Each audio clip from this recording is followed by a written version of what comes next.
There we are. Good morning, everybody. This is Ask a Traffic Cop, and it's Tuesday, and it's an exciting day because, I don't know why it's exciting. It's exciting because we're here. We're here, and officially 584,970 followers on TikTok, so that's exciting.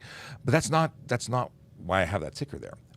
And I'm not going to mention the fact, well, I am going to mention it, but it's not because we're rounded up already to 585, even though we're a few actual followers away. But listen, we're here to talk about traffic safety. Traffic is what's up here at Traffic Services. It's funny, there's a system here. We talk about traffic, it's Traffic Services.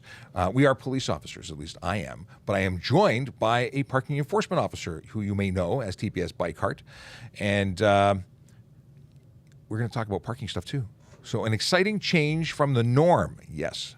Let me change this. Why are we overexposing? All right, let me adjust this one a little bit, because you don't need to see that. All right. We're going to start off with a little public service announcement. We're just going to tell you where Vision Zero Enforcement Team is. Vision Zero Enforcement Team, the team that goes out and augments the already good work being done by officers across the city. Yeah, today they are in 31 Division and 33 Division. That's the communities, the neighborhoods of Black Creek, Humbermead, Glenfield, Downsview, Parkwoods, Donalda, Bayview Village, and York Mills. So if you're in those areas and you're choosing to break the law, know that you are going to likely find yourself getting a ticket. They look for folks who are speeding, aggressively driving, distracted driving, impaired driving. Doesn't really matter what you're doing. If you're breaking the law, expect that you'll be stopped and charged. No hugs given. We are joined by, we're joined. We are currently, I should put your microphone on. Let's give you a microphone. There's microphone 3. Can you hear me? Do you have audio? Are you plugged in? I do now. You do now? Okay, very good. Yes. Very good. That is the voice of Aaron Urquhart, TPS Bike Heart, the person behind the buttons connected to parking TPS. Yes. Yes. We have Big Jeff Fresh joining us on Twitch. Happy Prime Day. Prime Day. I was like Optimus. No, it's Prime. No, it's not Autobots. Roll out. Yeah. It's because if you're if you're currently on Amazon, if you're a customer, today's like big discount day, and I haven't even been looking. There's so much money I could have been spending this morning. My wife is probably very happy that I didn't realize. I made note of it yesterday, but I didn't actually take action on it today. Yeah. We're going to take your questions. How do you ask questions? This is a great question. A question of questions. We are currently available on Instagram Live that has an active Q&A that functions. And as I check again, Q&A does not work. Now, a little while ago, it doesn't work on TikTok anyway. I just went live for a few minutes when I was talking to Jerry Yeager on News Talk 1010, and I did it on the VoiceOver Cop channel just to test it out, just to see what's up. And it does work. Q&A works on my personal channel. So why doesn't it work here? I don't know. But we are asking that question, hoping the universe answers. Hey, have you ever thought about supporting charities? Maybe you do it every day, maybe you do it only sometimes. But if you'd like to support the Special Olympics Ontario, charity of my choice, you can buy a ticket and possibly also win a Harley Davidson. You can do that by visiting harleyraffle.ca, where you can buy one ticket or 3. Or you can buy as many as you want. But one ticket for 20, 3 for 50, and get your chances of winning a brand new Harley Davidson motorcycle. I wouldn't mind winning. I could use a new motorcycle. Can't everyone use a new motorcycle? Aaron, what would you do if you won a motorcycle? I would go get my motorcycle's license first and foremost, which I've kind of argued with myself back and forth throughout the years. But yeah, everyone who knows me and like how klutzy I am, they're like, just don't, because you'll probably hurt yourself. Yeah, we want you to be safe. We want you to keep coming back. My wife doesn't want me to ride, but I want to ride, so we're having a constant debate. And she's here. Good morning again. My lovely wife and children are watching. What's going on today? Today is exciting. I am not only doing this live show, but later I'll be presenting to our men and women in the military, going to the battle school to do a presentation about safe driving. And I'm excited to do that. It's been a while since I've seen my friends there. And that's coming up after the show's done. We're not broadcasting it. It's a military base. It's all military-like. But I am excited to be going and visiting them. We're also talking to my friends with Turf. That's also not happening live. But I'm sharing with you my day. So you can just follow along and know what I'm doing. No, it's busy every day. And then tomorrow is set up for, we're actually moving in and starting to set up our booth at Honda Indy. So very excited about Honda Indy this weekend. If you're going to be at the show, at the event, come see us. We're going to be inside of it. I don't know the exact booth location, but if you say, where are the police, I'm sure they'll point you to us. I think Friday is a special day where you can get in. It's fan day. I don't know what the requirements are, but I think you can get in for free or for a donation. So if you happen to be in the area, if you're downtown by the exhibition, you want to come say hello, that's where I'll be. Now, I don't think we're going to do our regular show tomorrow because we'll be so busy. So I have set up and lined up a podcast episode. We'll have the video broadcast as a live, and we'll have the podcast available for download. And that's going to be for the next installment of TPS Traffic Jam. This one episode was going to be with my friend John. It's going to be awesome. Are you on the Wi-Fi? Because this is lagging significantly. I am not on Wi-Fi. Oh, and everyone's saying it's lagging. Really? It's showing stable. This live is laggy. Really? Let me pull it up here. I don't... It's like I'm watching it too, but like on my phone, muted. And it's like freezing every couple seconds. Well, that's really suboptimal. Yeah. I'm just checking it out here. I'm loading it up. And I don't know why. Like, is it because I'm on the Wi-Fi? No, it should be. I'm not on Wi-Fi. Oh, I'm on Wi-Fi on my phone. And I just lost connection. Oh, no. I just lost connection. And now I'm back. So I don't know why. I don't know if it's weather related. I don't know if it's what the story is. If you are having problems, maybe you can ask everyone to go to our YouTube channel or Twitch because we do have this broadcasting on multiple platforms. So if you can't see us on TikTok, which sometimes fails like it just did again, join us over on the other platform. Hang on, let me send everybody a message. You can watch us on YouTube. Oh, and Q has done that. She sent me a text. Okay, so join us over on YouTube where things are more stable today. Maybe this is a Rogers fallout. Is this something that happens after, the ripple effect after a major outage? I have no idea. But I'm in and out, and I'll keep it going. I'm going to ignore it. Or maybe I turn on my Wi-Fi. I'm going to turn Wi-Fi on, see if it makes a difference. Do you think it'll make a difference? We'll know. Sometimes Wi-Fi works, sometimes Wi-Fi doesn't work. It says I'm switching to Wi-Fi to save your data, and it probably won't work either. I just have my mouth open, and that's all it's doing. Okay, we're going to ignore TikTok. We love you, TikTok, but you don't work today. Yeah, okay. Moving on. And we have drive safe this weekend. What do we got here? And Instagram is working. Usually Instagram is the one that doesn't work, but whatever. Good morning, Michael. The question, apparently Rogers is still experiencing issues as a result of Friday past. I wonder if we're affected by that. This phone is a Rogers phone, so maybe that's related to that. May not know. Okay, let's move on to questions because we do that sort of thing. This is all about your traffic and police questions. If you have questions, please ask them. You can ask us on the Q&A function, which has 4 questions waiting for me. On Instagram, you can use them in the chat, and my friends who are in here send me messages as to what you're asking. I'm not going through it just moves too fast. We have too many people and it moves too quickly. But I also have excellent access on the main computer. So if you have questions on any of the platforms, YouTube, Twitch, Facebook, we're talking here, LinkedIn. Did I say LinkedIn already? Yeah, those we get your questions.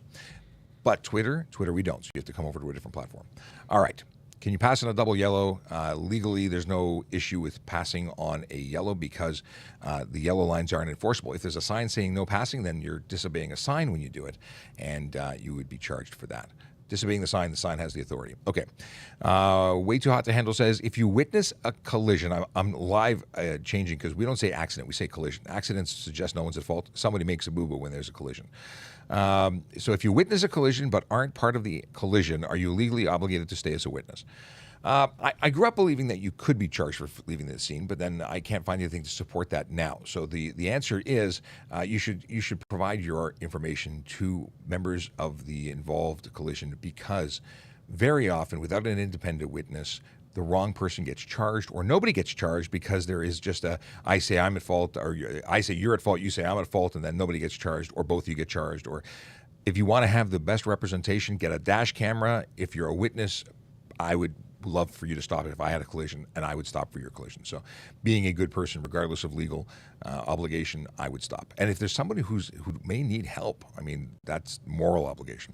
What is the minimum age for the auxiliary unit? You must be at least 18 years old and have a full G license. And based on the fact that these days most people don't have their license when they're 18, whenever you get your full G and over the age of 18 would be the minimum, but 18 is the minimum. Okay, questions coming in. YouTube rocks. Okay. questions about lockpicking. I eagerly await your questions about lockpicking. Catherine says TikTok was not. Yes. All right. TikTok's working now, by the way. TikTok's working again? Yeah. Let me refresh because I don't know. It says mediocre connection. I know you haven't lagged, and the chat it's flowing. Cool. So. And yeah, I have no idea what we're connected to. Hey, if you're new to the channel, welcome to Ask a Traffic Cop. My name is Sean Shapiro. I'm a police officer with the Toronto Police Service here in Ontario, Canada. I do this thing on the internet where I answer your traffic and police questions. And if you're on TikTok, you're noticing behind me that counter. That's a live counter. If you follow us, you'll see it move. 584,982. We are very quickly approaching 600,000, which is cool. Because I remember when we had 17,000 and we were approaching what we had on Twitter, and that was like 7 years of Twitter to get to 20 or to 18, and we beat it, and it just destroyed the numbers. Now we have over 20,000 on Twitter, and we're still growing. We killed Twitter, at least in terms of how many people follow us. Okay, question about dash cams. Can you tell us about what is this? What do you want to know about dash cams? So many questions about dash cams. If you have questions, I can't endorse a specific brand. I think as long as you have one, you're better than not having one. But it's fantastic. It really provides fantastic evidence, which might be good for you or bad for you, depending on what side of the evidence you're on. Okay, can I own an e-bike at the age of 15, but I'm adding turn signals? So you can own one, but you can't ride one on the road or on the sidewalk or anywhere if you're 15. You have to be 16 to operate one, but if you're on private property, you can do what you want. Your private property. Can't be on parks or sidewalks or on the road, especially in Toronto. Like other countries, other provinces may have different rules, but in Ontario, that's the deal with e-bikes. You must be 16. When you are talking about the turn signals, that's awesome. I think that's a good idea to have turn signals that work. But avoid, this is one thing that is really important. If you're modifying, and turn signals are great, but if you're modifying your bike to go faster than 32 kilometers an hour, know that you're turning it into a motorcycle that will then require license, ownership, and insurance. If you were to drive that on the road as a 16-year-old who is licensed or not licensed, you could get charged for drive a motor vehicle on the road with no license, or operate, I should say, and then you could get into a situation where you get fines for $5,000 to $25,000. Okay. What is this? Why are there automatic at faults in collision? Everything should be looked at. Everything is looked at, but so automatic is one of those things that if you're changing lanes, you're responsible for everything that happens because the person who's in that lane owns that lane. So if you're changing lanes and a collision occurs, that's an at-fault situation. You've created the scenario to cause the collision. If you rear end somebody, you're following too close. If you were too close to avoid the collision, you're at fault. Now, there may be split fault. There might be additional charges where the person in front of you unnecessarily hit the brakes, but you hit them, so you're still too close. So it's not cut and dry that you're automatically at fault, but fault will be attributed to the action that you took part of, if that makes any sense. Okay. Can you tell us about the TPS Youth in Policing program? I can't tell you very much. I've got very limited exposure to that program. I know that we have young people who join. I believe it's a paid program for the summer. You apply to it like a job. You join us, and you can do and learn certain things over the summer. I think it's a great program. I just don't know the details of it. So check out our website for both information about Yippee. You can get information about becoming a police officer, court officer, special constable, a parking enforcement officer. We have all sorts of jobs. We have civilian jobs. You want to be an IT professional within the Toronto Police? Check us out, www.torontopolice.on.ca. Why am I hearing myself? Oh, you know why I hear myself? Because I have not muted my own computer. I'm like, I'm hearing myself. So weird. Yeah, so www.torontopolice.on.ca/careers. Come join the most amazing organization, certainly that I've ever worked for, so I'm a little biased. But I have worked other places, and I know that we're pretty darn good. We have agents standing by. Why is this not muting? There we go. It's trying to mute again. Kept hearing myself. It's so strange. Okay. You'd think I'd be used to hearing my own voice, but it's less. I hear it live here. It's a little stranger when it's delayed by 30 seconds. I'm like, I'm not talking. Why do I hear myself? Okay. Let's get into some questions. I read that only green underglows are illegal to have on while driving. Is that true? Where do you read that? So red, blue, green are restricted colors under the Highway Traffic Act. If you have them flashing, if they're visible to the front, back, rear, sides, that's a problem. If the underglow is installed correctly and you're only illuminating the floor, that the light is not spilling out directionally, forward, back, left, or right, Most colors are going to be okay. I would still avoid blue and red because those are police colors, and I would avoid green because that's a volunteer fire color. What's left? Not a whole lot. Red, blue, green is the spectrum, right?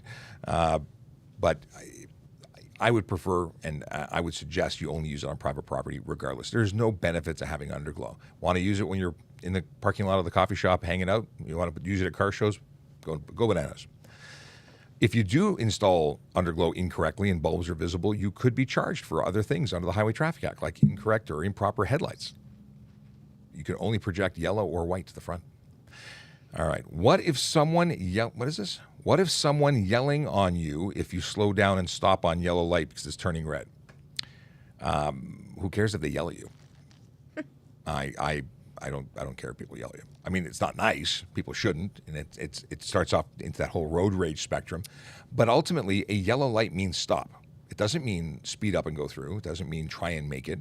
It means stop unless it's unsafe to do so. So if you are far enough away that you can stop, you must stop. And if you don't stop, you can be charged for fail to stop for amber signal, and that carries the same consequences as running a red light. It's 3 demerit points. It is, I think it's $285, $325. I don't remember the dollar amount. Okay, I have a chair in the background that's bugging me. Where's this chair? And I realized as I move my head to allow you to see the ticker behind me, I'm now like hugging the corner of the screen. Someone noticed. They're like, "You got the TV working." I did. I'm really excited about it too. It's so cool. I've seen so many videos where people are I don't know if it's true, but there's one guy who said, I've got red flashing lights, but they only flash when you follow me, and it would just continuously flash. I'm like, there's no way so many people are following you. But I figured it would be neat if you could actually see cause and effect of clicking a follow and seeing the response, or just keeping track of how many we have, because I am in awe of the fact that we have so many followers. I thank all of you. Those, if you follow us, thank you. Thank you. Thank you. Thank you. Let's see here. All right, we covered that. Is it true you can get a ticket for running out of gas in the 401? I don't understand where this is coming from. Yeah, I saw that question too, and I was like, Some guy "That's made a a video. thing?" Some guy made a video yesterday. So it's illegal to park on the King's Highway. I know there's a charge for that. If you run out of gas, your vehicle is disabled. Call for a tow truck, and you can't just leave your vehicle there. That's different than running out of gas.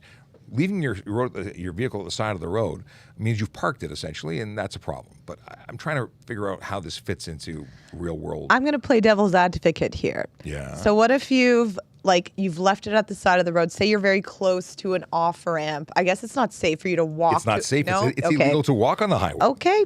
As a pedestrian on the highway is illegal. It's unsafe. I feel like I've seen that in movies where people are like walking along the highway. They have their gas can and they go. It does happen. It does happen. It's not suggested, and you can get charged. We see pedestrians in the DVP. We pick them up and take them off the highway. It's unsafe. Unsafe. I'm at the CRC. Oh, you're at Raffiana. I don't know how to pronounce your name. Is it Raffiana? Yippee! I have a few of them at the CRC. Oh, you're at the CRC with them. Okay, very cool. All right. How do I follow you? So, because we should talk if you're at the CRC. Jay Kier wants to know, Erin's ticked machine working. Does she have to remember all the amounts for different infractions?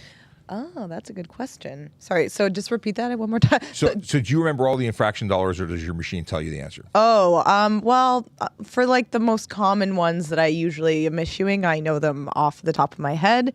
But there's some of those obscure ones that, the good thing about our handhelds is the technology. I can actually just type in a word that is in the actual bylaw that is on the preface of the ticket, and it will pull up all the bylaws that have that. So if I just type in park, all no parking offenses will come up. That makes sense. I can search for them, and so no, I don't have them all memorized. There is a good handful of hundreds of them. Are you saying you don't know everything? Oh, I don't. I wish I could. My dad used to say, "I know everything." That's why. That's why. Well, I can tell you that with the advent of computers, the introduction of computers into policing, where more is done by them, we used to handwrite all our tickets, and that was you just had that repetition. You knew. And then once we got the computers, it's like Google. You can Google everything. You know where to find it. So I know everything, which actually has created a challenge for me, because I try and know as much as possible, especially based on the types of questions we get on the show. It is work. But it is worthy work. So I don't know all the stuff, and I constantly have to look up simple things. But through the repetition of the questions asked on the show, I've expanded my knowledge. I have. Is there a ticket for Chameleon tint on front windshield? Yes, it's called tint on front windshield. It's unsafe vehicle. Pull your license plates and charge you for driving unsafe vehicle, which is actually a no fixed amount. You lose your license plates. No tint on front windshield. It's not permitted.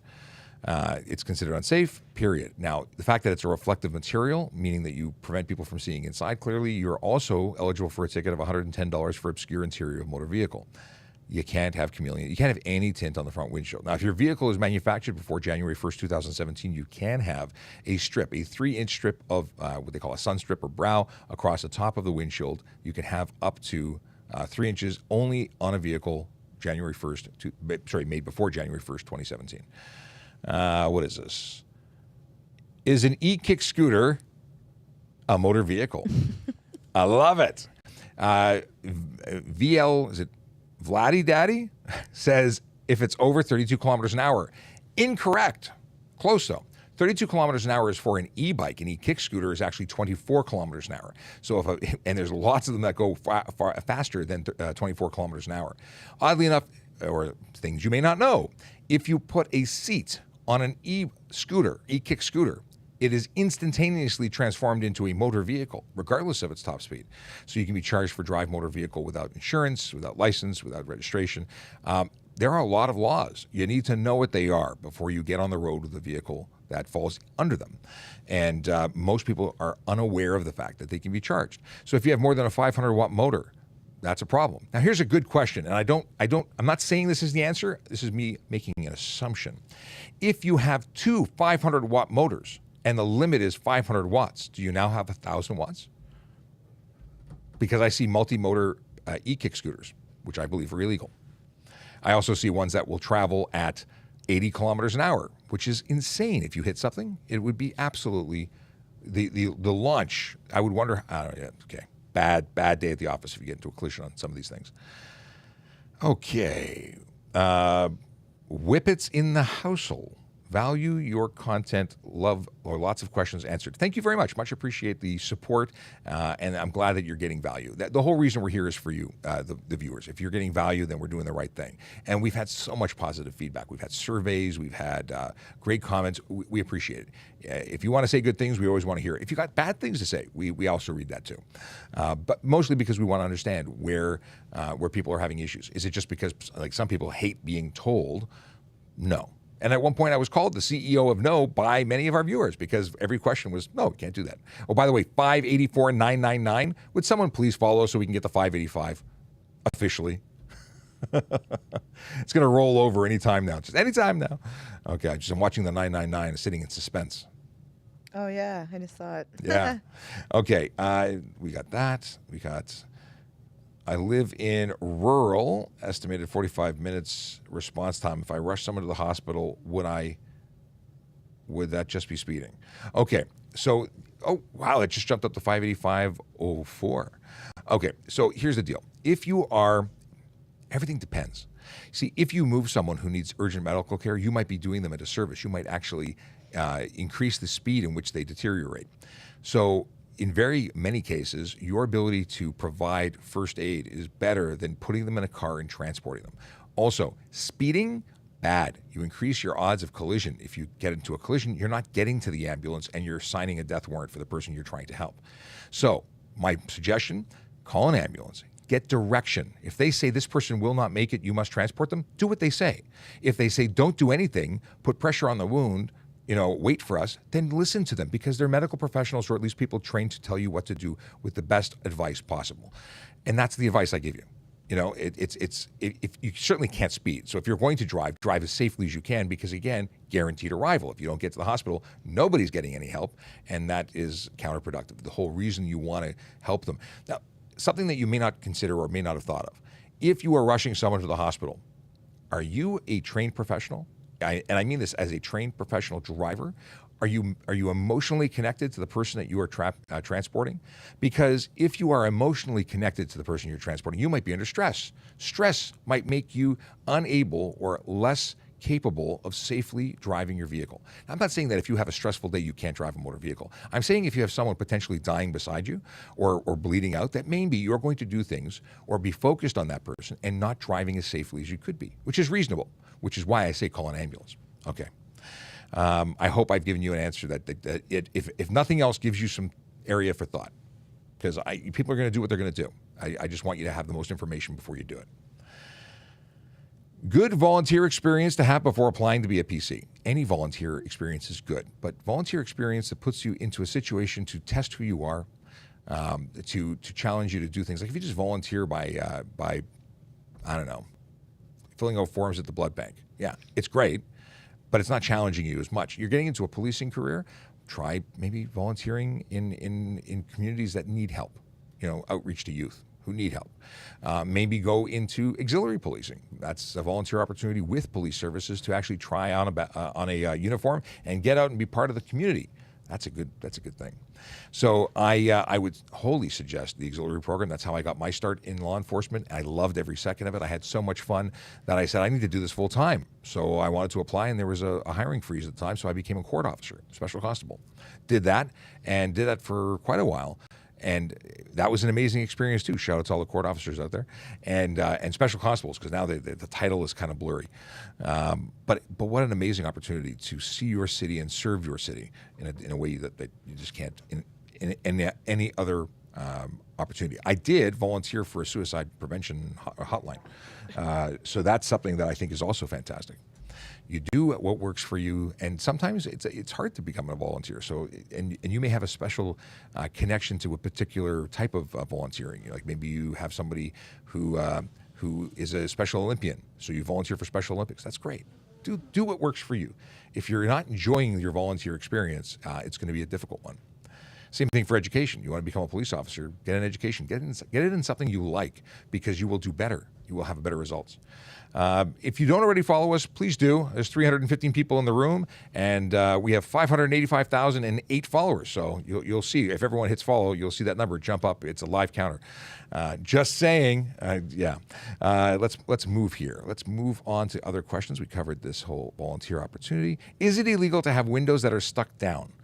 Closing your windows isn't a legal requirement that I'm aware of. So I will say no. I can't think of any reason or way to enforce that you must roll up your windows. Although I think it would be drafty. Now, if you have plastic bags taping all your windows, they're opaque. They reduce your visibility, and then you might fall into areas where having those windows covered, if you don't have mirrors that provide clear view, you could be violating laws. But I don't think there's anything specific to the window. Okay. What does it mean if you have 5 demerits but you have a probationary license? I think at 6 demerits you lose your license if you're probationary. The cutoff is different. And to pull, let me look that up. I actually want to give you an answer for you. This is important. Demerit points with learners. I will tell you, Google is amazing understanding the demerit points in Ontario. First thing that comes up. All right. Okay, how many demerit points are applied? Will be added if you are convicted of. Okay, I don't want to know that. I want to know what the actions are, because it's letters and penalties. Okay, if you have a full license, 6 to 8 points will get you a warning letter. 9 to 14 will get you a second warning letter, and 15 or more will get you suspended for 30 days. If you're a new driver, 2 to 5 points will get you a warning letter. 6 to 8 points will get you a second warning letter. 9 or more points will get you suspended for 60 days. I'm glad I looked that up, because see, this is part of the things that I can't remember all the time, and talking to you guys allows me to look things up and gives me reason to look up areas of law that I don't always look at. And tomorrow I'll probably have to look it up again, because that's a lot of little tidbits of info. All right. Do Canadian police touch the back of a car when stopping someone like the U.S. police officers? Depends on the officer. We're not trained, but it's not a policy that we do that. It is a good idea based on the reasons behind it. Like if someone takes off, you've put your print on the car. Very rarely will someone stop, get out, polish the area because they don't know where we touched. But it does create that continuity for evidence. Chain of evidence. Okay. That is the vehicle I touched. How do I know? Because my fingerprint is right there, because I know where I touch. Okay. Can have a front windshield which gives light bluish shade from outside but doesn't obscure visibility. If you've added a color coating, if you have tinted that window even to change the color, it's illegal. The manufacturer might have a particular color to the glass. That's not to say it's tinted, but you've not added a coating. It may just have a greenish hue to it. It may have but that's going to be manufactured and approved when it's sold in Ontario. Someone says, go back to LTE. I don't know if I trust LTE right now. Okay. Silly questions. Was I know the rule, but on the highway, can you go 110 to keep up with traffic? Legally, no. Legally, the speed limit is the limit, is the limit, is the limit. Hey, 486 people in the room. Welcome. My name is Sean Shapiro. I'm a police constable with the Toronto Police Service, and I go live on social media answering traffic and police questions. If you've got questions, throw them into the chat. We're also currently broadcasting on Instagram Live, TikTok, YouTube, LinkedIn, Facebook, Twitter even. Twitter. We're on Twitter. You can't ask us questions on Twitter. So if you're on Twitter, come over to YouTube, Twitch, LinkedIn, anywhere but Twitter, because Twitter doesn't work with our software. Let's see here. Hey, licensed drivers in Ontario are required to renew your license plates. Did you know that? A lot of people think that they don't have to renew them anymore because the province of Ontario stopped issuing stickers and made it free to renew. But you still have to renew. To do that, you go online and you renew. You punch in your license plate, you put in your vehicle ownership certificate number, you may be asked for your mileage and your insurance proof, and then bingo bango done. You renew for 1 or 2 years, whichever is your preference. And I don't understand why anyone would renew for 1, but it does give you the option. You do that, and then you're in business again. So do that. Don't get caught. It's a $110 ticket for driving with an invalid permit. If you go to Quebec with an invalid permit, I think it's like $500. A lot of people who didn't know that got caught with that.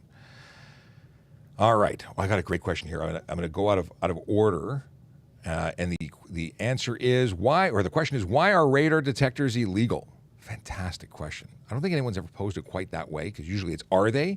The reason they are is they prevent people from getting caught by police. I know, crazy, right? They prevent you from being ticketed, which means you don't change your behavior. It means you're actively working to break the law and make the roads unsafe by using one, and you temporarily change your behavior to avoid being caught, and then you resume your dangerous behavior once you pass the police officer. And that's why. So you can't interfere with our ability to measure your speed or enforce the law. You are contributing as a speeder to making roads unsafe. Our entire reason for being is to make the roads safe. So you're working against us. Now, jammers also fall into the same category. If your device is projecting a speed to confuse police or make it impossible for us to enforce, it's the same thing. $170 fine, 2 demerit points, and we have full search and seizure. I was trying to make search and seizure into one word, and we can search the vehicle and the occupants of the vehicle in search of the radar detector or jammer that we believe you have. It's only a belief that's required. It's a very powerful amount of authority that's provided under the Highway Traffic Act in that scenario.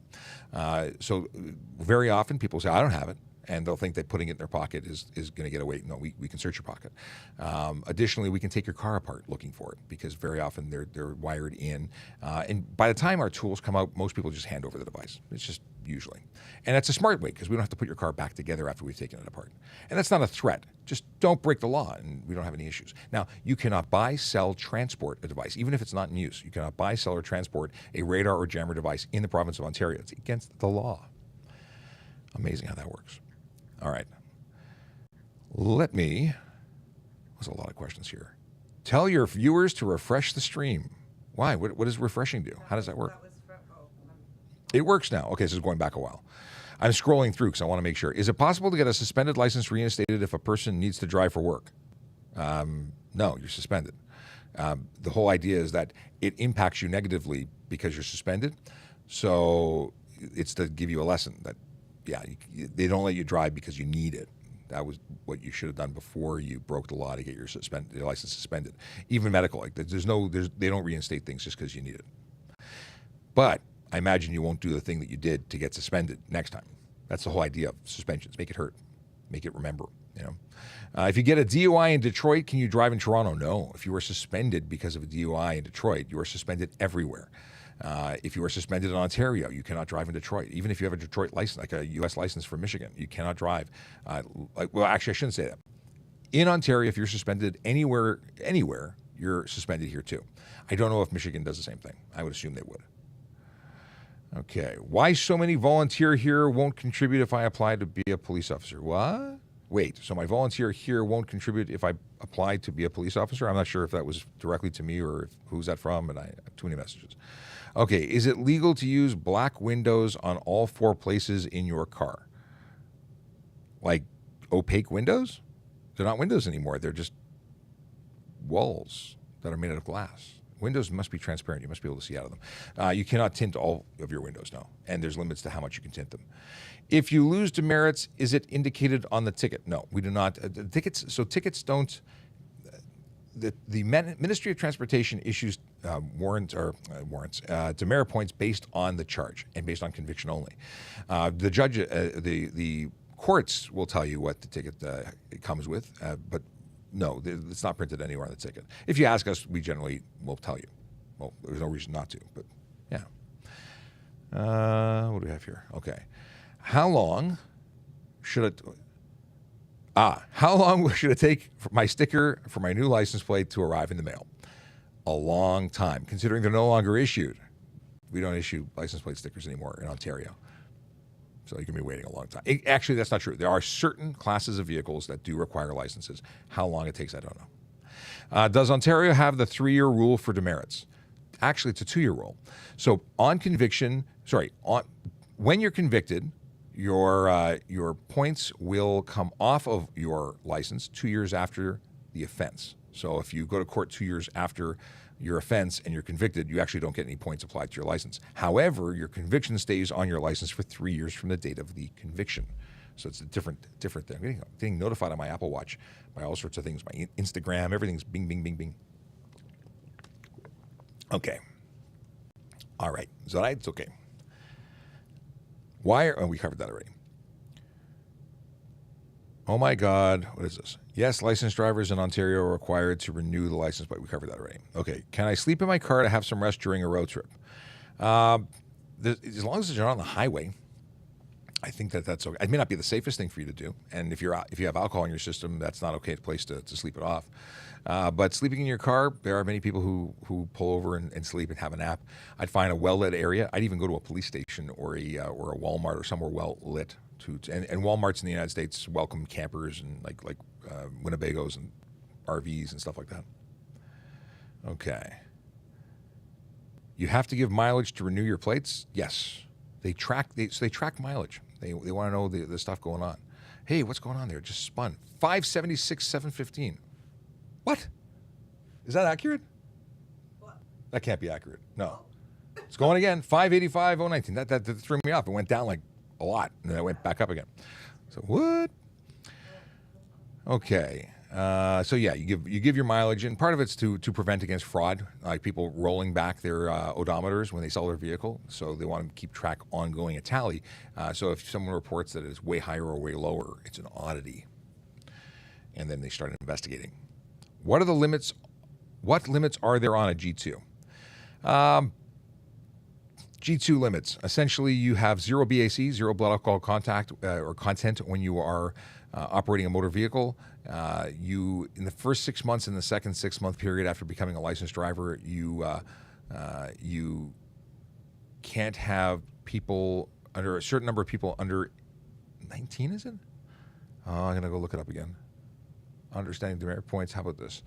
G2 license restrictions. Because I don't remember. I've done videos on it. Okay.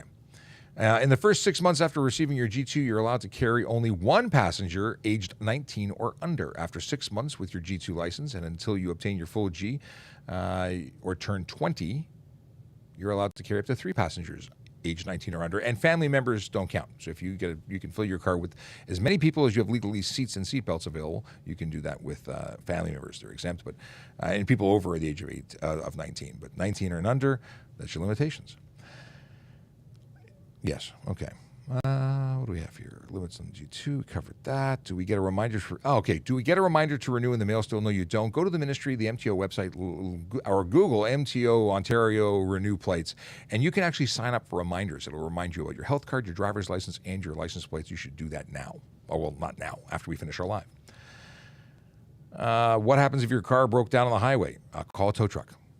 I would put your hood up, then get back in your car and put your seatbelt on. You do not want to be hanging around outside your vehicle or standing beside your. People tend to drive into vehicles that are pulled over. You want to be wearing your seatbelt. Are insurance slips still necessary to carry in the vehicle? To carry with you or in the vehicle, you need to be able to surrender a slip or if your company provides an electronic version through an app, then you can also supply that proof by way of the app. So that's a cool thing. I see Instagram got a question. Okay. Can I get a copy of my driver's history? You can order what is it called? An abstract from the MTO. You can pay to do that. There's two different levels. I think one is current and one is total abstract, but you can apply that to get that. There's tons of aggressive drivers on the 401. How come I never see police patrolling the highways, especially the 401? That is going to be the Ontario Provincial Police. They do both They both conduct enforcement on the 401 and all the highways. They also go to collision scenes. So if someone goes to a collision scene, they're suddenly not doing enforcement because they can only do one thing at a time. There aren't a huge number of OPP officers in one given area. Their coverage is quite large. They cover a large area of highway. So you may not see them, but it doesn't mean they're not there. Apologies if I missed the answer. Would an expired driving history letter to Fast Track G exam be accepted? Expired in March of this year. Actually, if it expired in March of this year, you're still covered until the 31st of December of this year because you're covered under the COVID extension. So you're still licensed right now as a G2 driver, assuming you're a G2. So you can still go and try and get your stuff booked. You're still good to go. Beyond that extension until the end of this year, you'd need to talk to the Ministry of Transportation or the folks at Drive Test to find out what the story is for you. But it's a great question. I'm glad you asked it. Let's see here. Boom, boom, boom. Do police... Sorry, go ahead. Oh, I got to put your mic on. Yeah, no, just Master Technician asked a couple of parking questions. I answered them in the chat, but if anyone else wants to hear, he asked, can you park on the grass? And the answer is no, depending on where you are. Like in city parks, definitely get tickets for that. And I do believe there's actually a city bylaw that Toronto bylaw officers would ticket for, not us. And then he asked about parking on the boulevard. No, unless it's a private property boulevard. Right on. Anyways, just sprinkling a little parking stuff in there. You know what? And forgive me for not keeping you in the advertisement of introductions, because when people are in the room, I got to introduce you so they know they can ask about all their parking and wants and needs.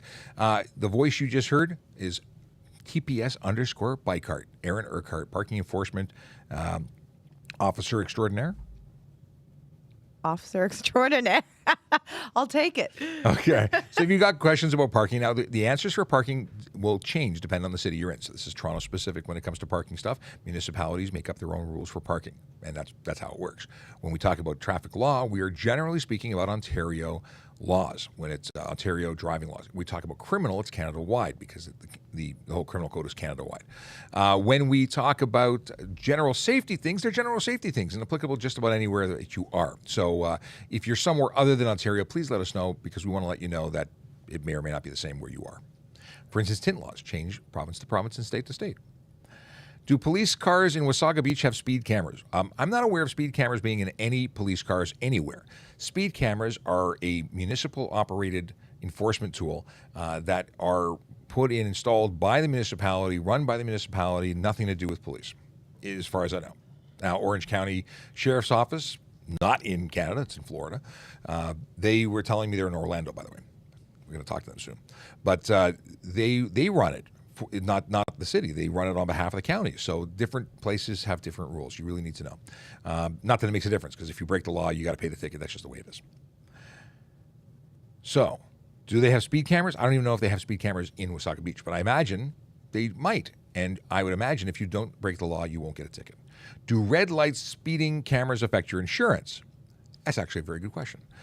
To which I have an answer, and the answer is no. It's issued to the motor vehicle license plate, and the owner is responsible for paying. However, it doesn't go on your driver's license, which is what your insurance is looking at. So it does not affect. And I've spoken to people in the insurance industry to confirm that it is actual and factual. If you get into a collision with a driver who has a suspended license, are they automatically at fault? No. They can be charged for having a suspended license, but the causal factors of the collision are still what actually happened. So you can be charged for causing a collision and hitting someone who has no insurance, and they will also be charged for having no insurance. If they're at fault, then it's a bonus. They get all the heat. But if they're not at fault, they're not at fault. Collision investigations are about facts, not based on who pays for the insurance.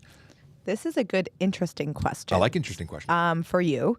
Is there a particular offense for a car that turns left as soon as the light turns green, not a left turn advance signal? Right. Which I've seen before. So this is where the light turns green, and before traffic in the opposing direction gets to accelerate and start, they jackrabbit start and they hit the gas and they speed in front of the traffic. It's called stunt driving. That qualifies for stunt driving, so you lose your license for 30 days. You lose your vehicle to impound for 14 days, and that's before you even get to court. Yeah, it's very serious. Don't do that. I know that as a kid, I used to see it all the time, and boy, were we silly when we were kids. Not saying that I did that, but in general, we were sillier when we were kids. Now people know about stunt driving, and they should not do that. Let's see. Is it allowed to put your license plate in the front windshield of your car? The answer is no. You have to put it on the front of your vehicle in a conspicuous place that everyone can see it. So that means if it's in the center of your license plate or in your bumper, if it's on your grill, if it's in your tow hook adapter, as long as it's visible to the front, you're okay. From the front, in the front, not just frontward facing in the middle of your vehicle behind a windshield, which is also obstruction because you can't even put a plastic cover. So putting it behind a windshield is actually obstruction. Crazy, right? Okay. It's also, by having it inside your vehicle, becomes a projectile in the event of a collision. Not good. People with like a Ninja Star belt, license plate sticking out of their scalp after a collision. Bad day at the office. What are we at? 585,028. It's cool. I love this. I love having this ticker behind me. It's so cool. I got to figure out where to stand, though. Maybe I stand back here so I don't block it all the time. Yeah, maybe I do that. But then I have to stretch my arms out to reach the table. Sorry, I'm entertaining myself here, folks. Sometimes I got to laugh, too. All right. Do police give you a warning if your license is expired? Only by a little bit of time. Depends on the officer. You have committed the offense the moment your license is expired. So there's no reason to give you a warning. They might. Maybe you've never had this situation. Maybe because of COVID you were unaware. Maybe you thought there was an extension. You're still eligible for the ticket, and then officer discretion comes into play. How does someone pick up their car from the pound if their license is suspended for longer than the impound? You own the property. You can't drive it away, but you can bring a driver or have it towed. You can get it, and you want to get it out of there because you want to stop paying for the storage because you were responsible for towing and impound charges. Bring someone who's licensed to drive. Don't get done for driving under suspension. That is no bueno. My buddy got a ticket in the U.S. for not having a license in the state, even though they lived in Canada. That is an error. If you're licensed in, I've heard this. I've heard of not GTA exotics, daily driven exotics. I think they got a ticket for the same thing. Like in Los Angeles, they got a ticket for not having a Los Angeles California driver's license, which is ridiculous. It just means that the officer who dealt with them was uninformed, which means that you should be able to get it canceled right then and there. I would just drive to the courthouse and challenge it. Because I'm not going back to California to fight it out. I would go right then and there and say, this is in error. And hopefully you'd find someone who knows. And I'm not trying to dig on coppers just someone didn't know. Okay. Can you drive a hearse with just a driver and a body in the back in the HOV lane? I've heard this question before, and the answer is no. The body doesn't count as a live person after they've passed. So no, there'd be no benefit. And that's not going to help you. If you're commuting daily, why? There's no rush. They're already dead. I'm sorry. That was inappropriate. Are police allowed to help and give rides to people that are lost and don't know where to go? It's not an obligation. Police officers have been known to help people at times. There is a security or in a situation where, putting someone in a vehicle, depending on the situation, may not be appropriate. Maybe they need to be available to go to a call. Maybe they're on a call. So it really depends. And trying to help you get off the road to a safe place, yeah, certainly. If you're on the highway, would take you to the closest place to drop you off safely. It really depends on the situation. I can't speak for everybody. But are we allowed to? Yeah, we're allowed to. Is it legal to skip red lights by turning right then making a U-turn? So we talk about this all the time when it comes to motorcycles that don't trip the sensor. Okay. in that a situation or in a situation where something's not right, it's not changing. Just because you're bored or you're impatient, I would not suggest doing this, because when you make a U-turn, you're actually putting yourself in a situation where you're taking the greatest amount of risk. It is the most dangerous maneuver, or one of the most dangerous maneuvers you can make, and you take 100% liability. You are at fault in a collision when you are making a U-turn, if it causes one. 4 in the morning when nobody else is on the road and you want to turn left, but the light won't cycle and you're on a motorcycle that won't trip the sensor, I suggest you make the legal right turn. And if you cannot find a driveway or a parking lot to make the safe turn to get back on the road, then a U-turn is an option. If it's not signed otherwise, by the way, because some places prohibit it. And there are areas where you just can't make U-turns, like in front of a bridge, viaduct, curve, cresting the roadway where you can't see the other side, railway crossing. All these places you cannot make U-turns, ever. And of course, if there's a sign 150 meters beyond that sign, you can't make the U-turn. And there's lots of places where you can't do that. What is this? Master Technician's answering a question, but I don't know what question it is. Okay.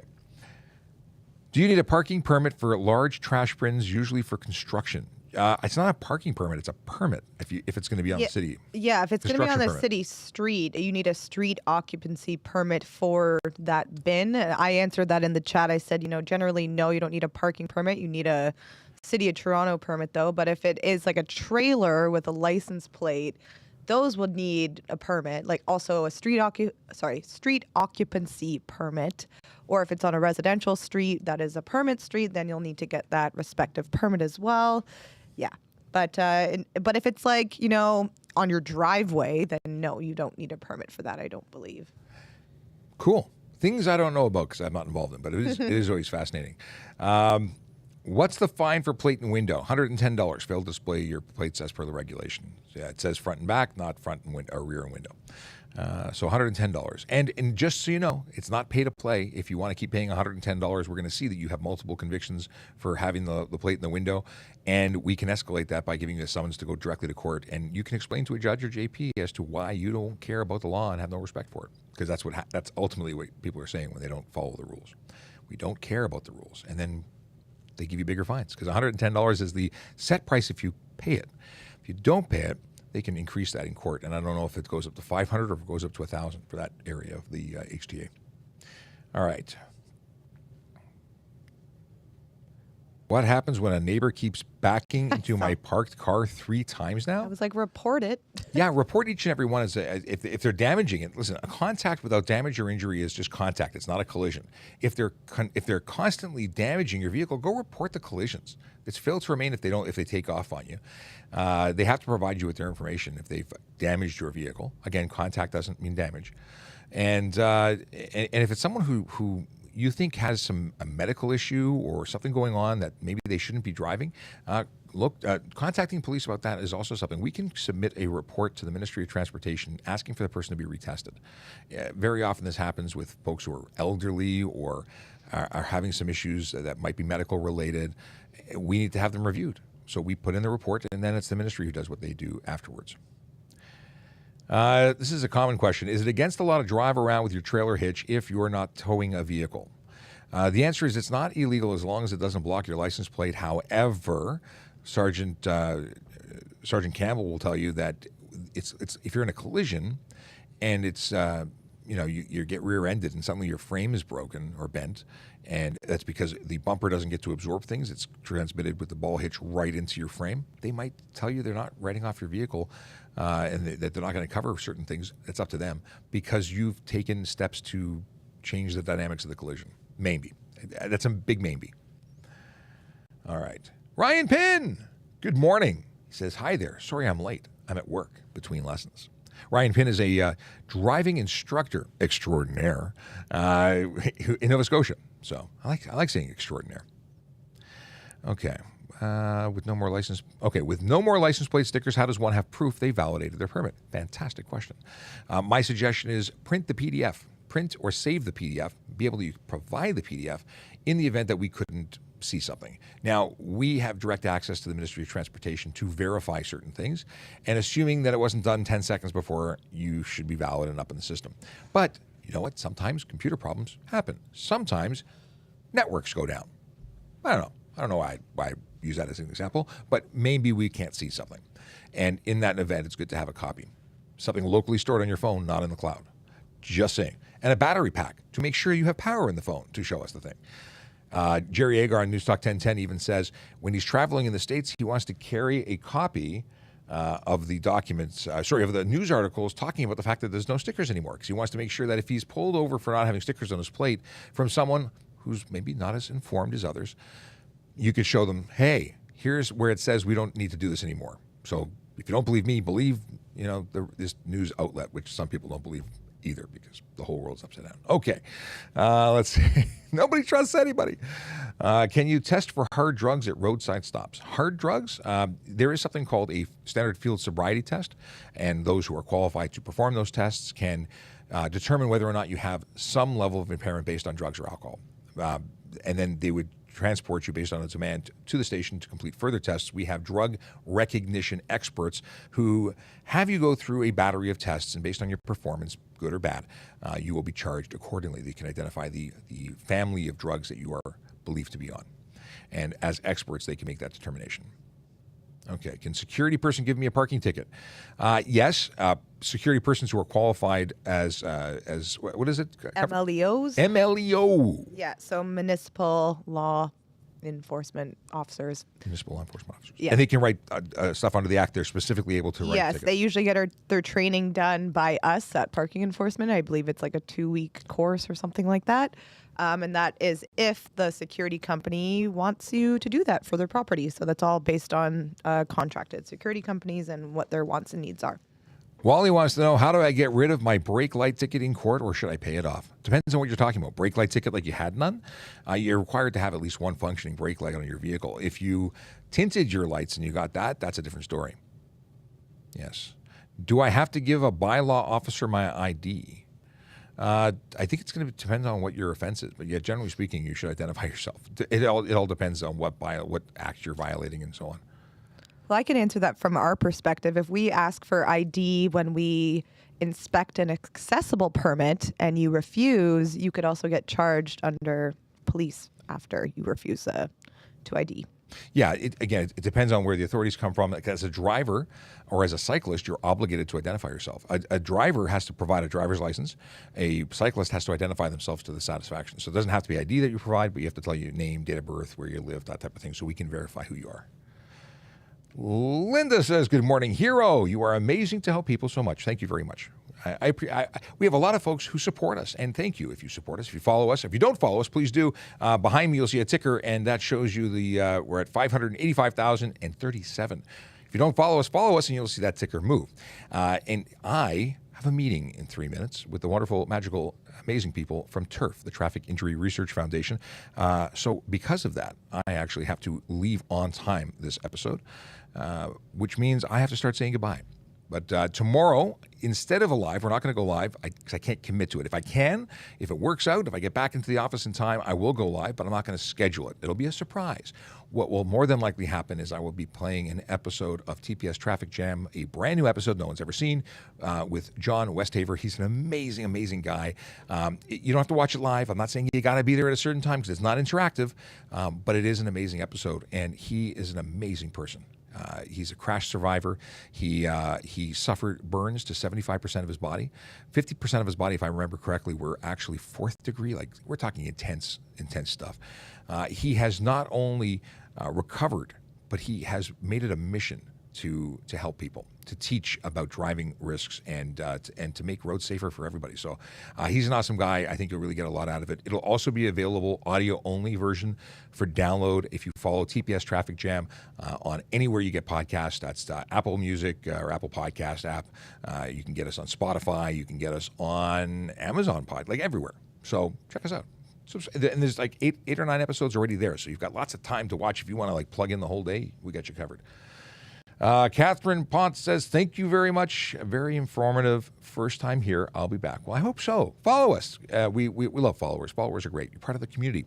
I didn't talk about Volley app today, and that's because I don't have an easy to follow link. You can join our Volley community by going to VoiceOver Cop on Twitter. I have a link in there. You scroll back a little bit, but I am in the process of getting a URL that will make life a lot easier when I promote it. But that's somewhere you can ask us questions anytime. and I will get to you and respond to you. All right.